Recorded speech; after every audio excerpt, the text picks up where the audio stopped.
Okay.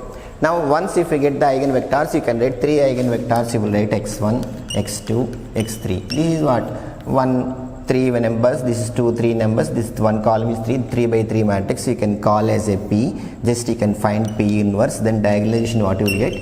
P inverse A P. This is the finding the diagonalization.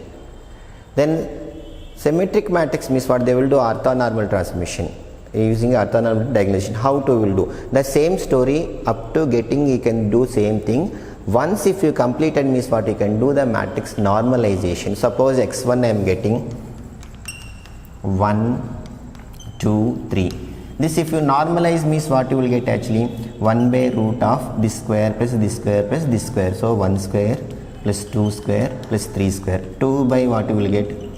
1 square 2 square plus 3 square. Then 3 by what? So what you will get? 1 by 1 plus 4 plus 9. How much? 14 root 14. 2 by root 14.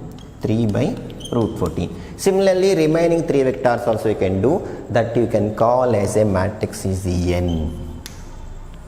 Then because orthogonal means what? Actually any matrix is said to be orthogonal means what? A into 8 is equal to I you will get. A into a matrix said to be orthogonal means what? A into 8 is equal to I.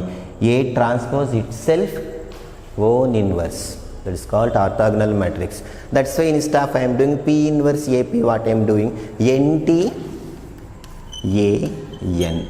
I will get diagonalization matrix. This is up to diagonalization. Previously, stop.